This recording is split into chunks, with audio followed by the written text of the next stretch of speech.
नमस्कार साथियों, स्वागत है आप सभी का। आज हम लेकर आए हैं अतिशयोक्ति अलंकार। तो अतिशयोक्ति अलंकार क्या होता है, ये आज हम समझेंगे। अब देखिए, अतिशयोक्ति शब्द को देखते हैं। अति प्लस शय प्लस उक्ति, अतिशयोक्ति शब्द है, उसको हम अलग अलग खंड में बांटते हैं। तो क्या बनता है इसका? अतिशयोक्ति, अति प्लस शय प्लस उक्ति, अतिशय उक्ति। अतिशय उक्ति यानी अति से अधिक, अति से भी और ज्यादा अधिक। हम कहते हैं ना, अति हो गई, बहुत ज्यादा हो गया, अति, अधिक। और उक्ति कहते हैं कथन को, कथन या कोई बात। उक्ति यानी कथन या कोई बात। तो काव्य में जहाँ कोई ऐसी बात दिखाई दे कि उसमें कोई बात बहुत बढ़ा चढ़ाकर कही गई हो, कोई भी बात जिसको बहुत बढ़ा चढ़ाकर कहा गया हो, तो वहाँ समझ जाइए कि यहाँ अतिशयोक्ति अलंकार है।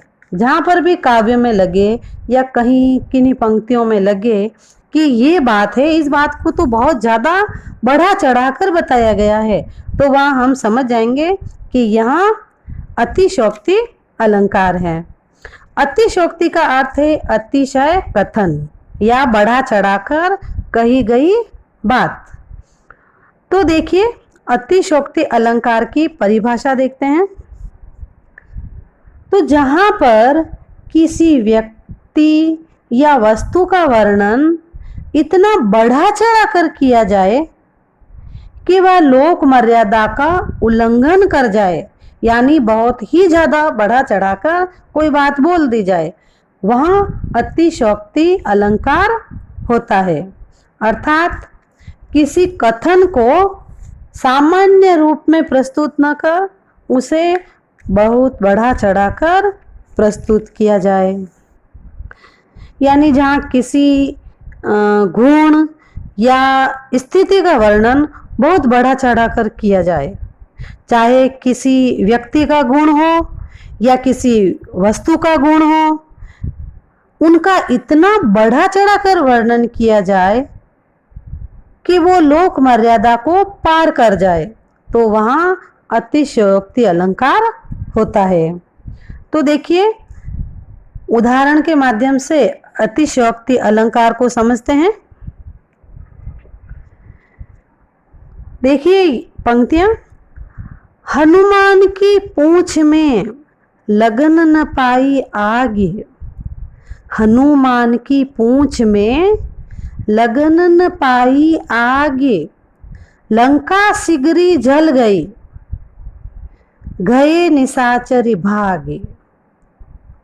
तो देखिए, यहाँ पर कहा गया है कि हनुमान की पूंछ में आग लगने से पहले ही सारी लंका जल गई।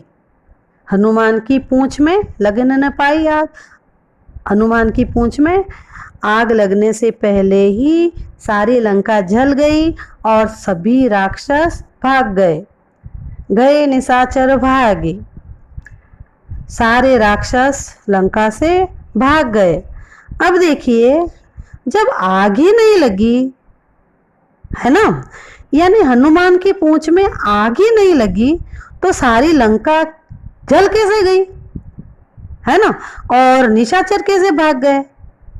क्योंकि आग ही नहीं लगी। अभी उनकी हनुमान जी की पूंछ में आग ही नहीं लगी है अभी तक, और लंका भी जल गई और राक्षस भी वहां से भाग गए।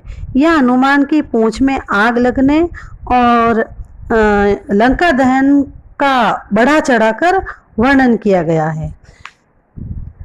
हनुमान की पूंछ में आग लगी थी, आग लगाई थी, वो लंका दहन हुआ था उस समय, तो वो आग लगने से पहले ही कि हनुमान की पूंछ में आग लगाई गई तो इतनी तेजी से लंका जल गई। यहाँ ये ऐसा वर्णन किया गया है कि हनुमान की पूंछ में आग लगाई गई तो इतनी तेजी से लंका जल गई कि हनुमान की पूंछ में तो पूरी तरह से आग लगी भी नहीं थी और पूरी लंका जल गई और राक्षस सारे लंका से बाहर भाग गए। तो यहाँ पे इसका लंका जलने का, हनुमान की पूंछ में आग लगाई जाने का और लंका जलने का ऐसा बढ़ा चढ़ाकर वर्णन किया गया है, इसलिए यहाँ पर क्या है, अतिशयोक्ति अलंकार है। अब देखिए ये एक उदाहरण और देखते हैं। आगे नदियां पड़ी अपार, घोड़ा कैसे उतरे पार। आगे नदियां पड़ी अपार, घोड़ा कैसे उतरे पार। राणा ने सोचा इस पार, तब तक चेतक था उस पार। यहां भी देखिए कवि ने कितना बढ़ा चढ़ाकर वर्णन किया है। राणा प्रताप के सामने नाला पड़ गया है और उन्होंने सोचा कि इसको कैसे पार किया जाए।